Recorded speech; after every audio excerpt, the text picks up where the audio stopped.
Hai teman-teman semuanya, apa kabar? Semoga dalam keadaan yang sehat dan juga bahagia selalu. Nah, kembali lagi nih kita di sesi belajar di pintarnya. Untuk saat ini mungkin nanti ke depannya kita akan membahas lebih dalam, mengupas lebih lanjut mengenai beberapa tips yang perlu diperhatikan ketika teman-teman semuanya ingin memutuskan untuk berpindah jalur karir gitu ya. Nah, mungkin sebelum kita mulai kita bisa kenalan dulu yuk.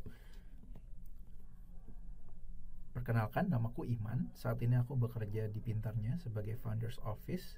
Uh, Mungkin secara garis besar fokusnya itu lebih ke bisnis, operations, dan juga produk. Nah, tanpa menunggu lebih lama lagi, yuk kita bahas mengenai tips pindah jalur karir di sesi belajar di Pintarnya. Nah, teman-teman, mungkin sebelum kita masuk ke tips, mungkin ada beberapa hal yang perlu kita ketahui dulu nih terkait keputusan seseorang dalam berpindah jalur karir. Nah, mungkin ada beberapa pertanyaan juga yang perlu kita bahas dan juga kita jawab. Pertama, mungkin ketika kita atau seseorang berpikir mengenai pindah jalur karir, kita juga harus tahu nih jenis-jenis perpindahan jalur karir itu apa aja sih, dan itu yang menjadi salah satu agenda yang akan kita bahas. Lalu yang kedua, mungkin kita juga harus bisa bertanya bahwa apa saja alasan atau mengapa seseorang itu bisa mengambil keputusan untuk berpindah jalur karir. Dan yang terakhir itu adalah pertanyaan mengenai waktu dan juga cara yang tepat ketika seseorang akan berpindah jalur karir.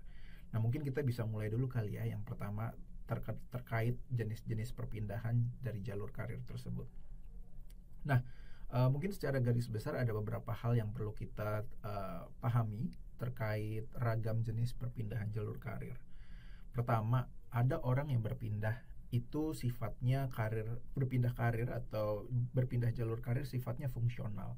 Ini adalah perpindahan karir berdasarkan fungsi pekerjaan. Contohnya nih, sebelumnya saya bekerja sebagai sales contohnya, tapi ternyata karena tidak cocok atau misalkan saya merasa skill set saya ada yang lebih kuat lagi itu untuk di back office sebagai admin, sehingga saya memutuskan untuk berpindah jalur karir dari sales menjadi admin back office contohnya.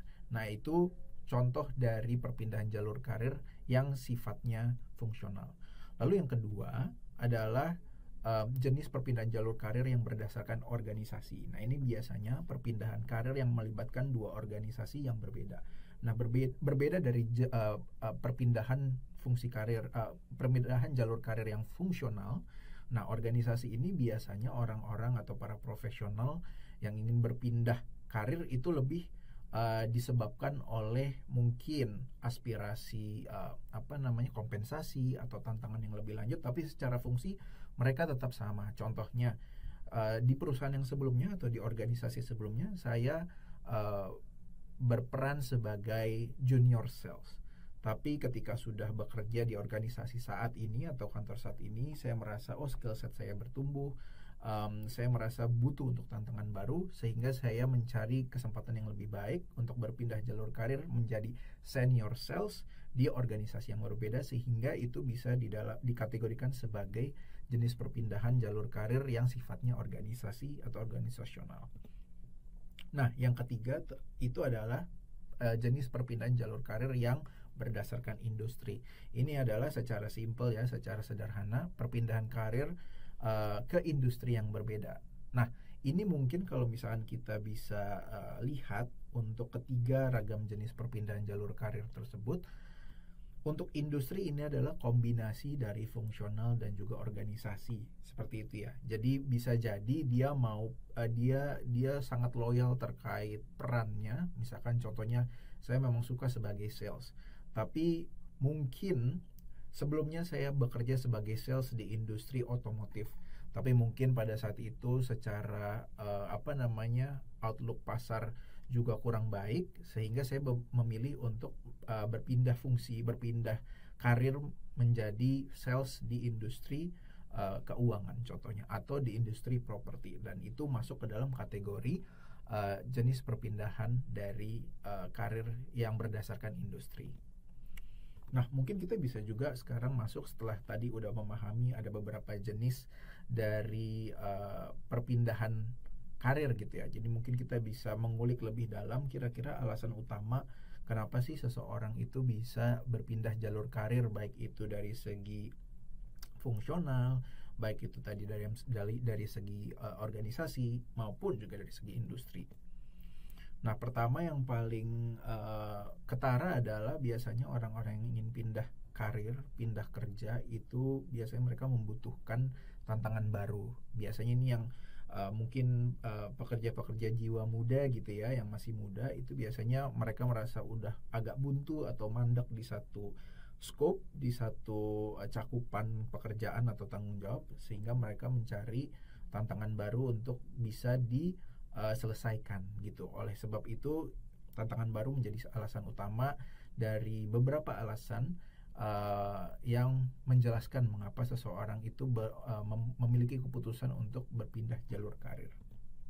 Lalu yang kedua, selain tantangan baru, ada juga nih alasan lain untuk berpindah jalur karir itu karena lingkungan kerja.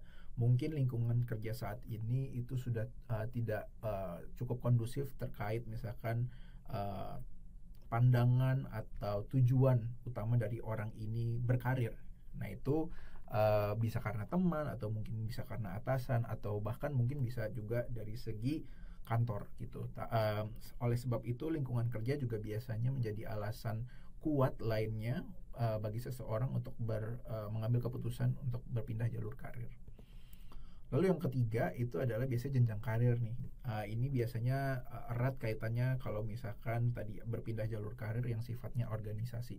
Mungkin dari segi tantangan, iya butuh tantangan baru, tapi mungkin lebih ingin kejelasan. Kedepannya nih kalau saya sebagai sales, itu kalau di perusahaan saat ini, itu saya bisa nggak ya? Ada jenjang karirnya nggak ya? Dari sales associate misalnya menjadi sales manager. Nah, biasanya kalau misalkan suatu organisasi itu tidak bisa memberikan kepastian mengenai jenjang karir, itu juga menjadi salah satu alasan utama dari banyak orang yang pada akhirnya berkeputusan untuk berpindah jalur karir karena ingin mencari jenjang karir yang lebih jelas, yang lebih terukur. Dan juga ini yang terakhir, alasan lainnya selain jenjang karir itu berkorelasi kuat terkait kompensasi. Jadi mungkin dengan tantangan saat ini yang mungkin dari segi scope cakupan tanggung jawab itu makin lama makin meningkat gitu. Lingkungan kerja juga sepertinya oke gitu. Jenjang karir juga somehow itu oke, tapi dari segi kompensasi tidak terlihat.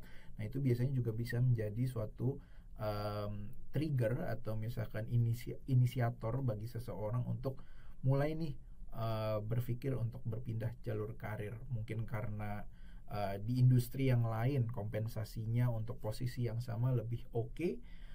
Terlepas tadi ya tantangan di tempat yang saat ini lebih lebih jelas, lalu juga lingkungan kerja juga lebih masih oke, dan jenjang karir juga lebih tertata, tapi mungkin dari segi kompensasi belum bisa menyeimbangi. Oleh sebab itu ada juga nih orang yang berpindah jalur karir dengan alasan kompensasi. Nah, tadi kan kita udah ngebahas ya teman-teman. Pertama dari segi ragam jenis pindah jalur karir itu ada apa aja, tadi ada 3. Lalu kemudian kita juga membahas tadi ya ada 4 alasan utama mengapa seseorang itu berpindah jalur karir. Nah, untuk saat ini kita akan lebih membahas mengenai waktu dan juga cara yang tepat berpindah jalur karir. Nah, kalau misalkan dari waktu ya, ini yang perlu dipahami. Pertama, kalau misalkan kesehatan mental teman-teman, dalam hal ini mungkin tadi kalau di slide sebelumnya itu lebih kepada lingkungan kerja itu sudah terganggu. Nah, itu mungkin bisa disegerakan untuk bisa berpikir kira-kira ke depannya dari segi karir itu teman-teman mau berpindah fungsikah, berpindah organisasikah, atau bahkan berpindah industri, karena kesehatan mental teman-teman itu yang paling utama. Lalu kedua, itu juga bisa waktu yang tepat adalah ketika teman-teman melihat bahwa di tempat yang saat ini mungkin progres karirnya akan mandek seperti itu ya. Atau mungkin kita bisa ubah cara pandangnya adalah ketika mungkin teman-teman bisa menemukan ada potensi-potensi progres karir yang lebih oke di industri atau di organisasi atau bahkan mungkin di fungsi kerja lainnya. Nah, itu bisa menjadi suatu trigger atau inisiator di mana teman-teman harus bisa mulai berpikir, oh mungkin ini saatnya saya berpindah karir. Nah, yang ketiga itu adalah terkait pencapaian. Jadi kalau teman-teman nih ya, misalnya teman-teman sudah dari segi lingkungan kerja oke, dari segi tantangan oke, dari segi jenjang karir oke.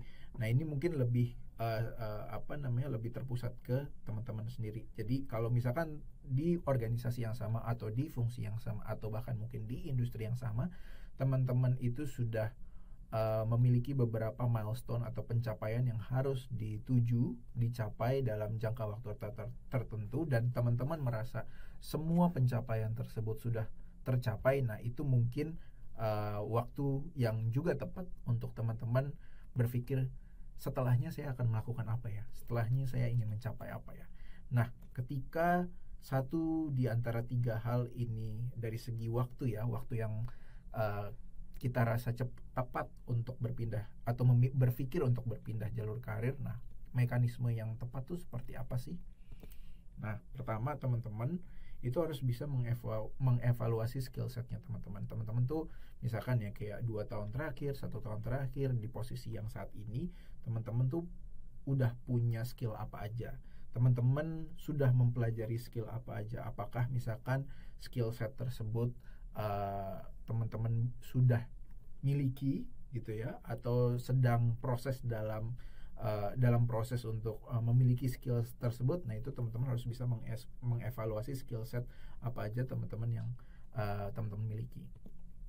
Lalu kedua, selain misalnya tadi evaluasi skill set, teman-teman juga harus mulai riset dari jenis karir atau industri apa saja yang teman-teman ingin tuju gitu ya. Dan nanti kenapa itu penting, nanti bisa dikembalikan ke evaluasi skill set teman-teman yang lakukan sebelumnya. Apakah skill set yang teman-teman punya itu align atau misalkan cocok dengan jenis karir atau industri dari teman-teman yang ingin tuju gitu ya. Lalu selanjutnya adalah buat rencana aksi. Jadi misalkan ya udah dilakukan evaluasi skill set, terus juga ada riset jenis karir atau industri yang ingin dituju. Nah, teman-teman harus punya rencana aksi nih. Kayak misalkan contohnya ya, oh saya masih kurang skill setnya di sini. Nah, itu sementara saya ingin bekerja sebagai contohnya sales, atau ingin saya bekerja sales tapi di industri misalnya properti. Nah, apa aja yang saya belum tahu nih? Saya pengetahuan tentang pasar properti belum ada.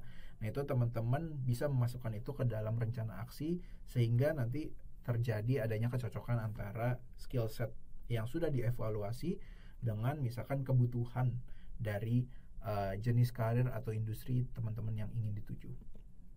Lalu setelah ada rencana aksi tersebut, teman-teman juga harus mengupdate CV tentunya gitu ya, karena balik lagi CV itu memiliki semua informasi yang menceritakan teman-teman sebagai seorang profesional seperti apa sih. Oleh sebab itu makanya tadi ya, itu evaluasi skill set itu cukup penting. Nah, yang terakhir itu adalah teman-teman perlu untuk menggunakan koneksi juga nih. Jadi meskipun teman-teman udah melakukan evaluasi skill set, teman-teman udah meriset jenis karir atau industri yang ingin dituju, udah bikin rencana aksi gitu ya, terus juga update CV, tapi teman-teman kurang menggunakan koneksi, itu juga rasanya akan sedikit memperlambat dari proses berpindah jalur karir. Kenapa koneksi itu penting? Contohnya, kalau tadi kita fokus ke dalam ragam pindah jalur yang berdasarkan industri gitu ya. Mungkin teman-teman punya koneksi yang oke nih sebagai sales di properti gitu ya. Tapi teman-teman punya keinginan untuk pindah, kayaknya pasar otomotif lagi naik daun nih, atau pasar teknologi nih lagi naik daun, tapi saya suka nih sebagai sales, tapi teman-teman gak punya koneksi di sana. Nah, itu biasanya proses untuk berpindah jalur karir itu akan sedikit lebih memiliki tantangan dibandingkan kalau misalkan teman-teman, saya punya temen nih kerjanya di industri yang kurang lebih sama. Nah, itu kalau punya koneksi di sana akan lebih mudah untuk bisa mendapatkan akses entah buat interview, entah buat paling tidak aplikasinya dan lain sebagainya. Jadi yang terakhir itu adalah untuk menggunakan koneksi. Nah, mungkin secara garis besar tadi teman-teman kita semua sudah belajar mengenai pertama, ragam jenis perpindahan jalur karir gitu ya. Lalu yang kedua, alasan utama yang biasanya diambil oleh banyak orang ketika memutuskan untuk berpindah jalur karir. Lalu yang ketiga, itu adalah waktu dan cara yang tepat untuk berpindah jalur karir. Nah, dari 3 hal tersebut, saya harap ini bisa berfungsi, berguna bagi teman-teman semuanya yang ingin mungkin pindah fungsi gitu ya. Mungkin kayak di jabatan atau peran sekarang itu kayaknya bukan saya banget. Nah, saya harapannya adalah 3 poin ini bisa membantu teman-teman untuk memutuskan nanti ke depannya ketika diperlukan untuk berpindah jalur karir itu seperti apa tahapannya dan juga tips-tipsnya. Baik, terima kasih atas diskusinya. Mungkin kita bisa lanjut ke video selanjutnya.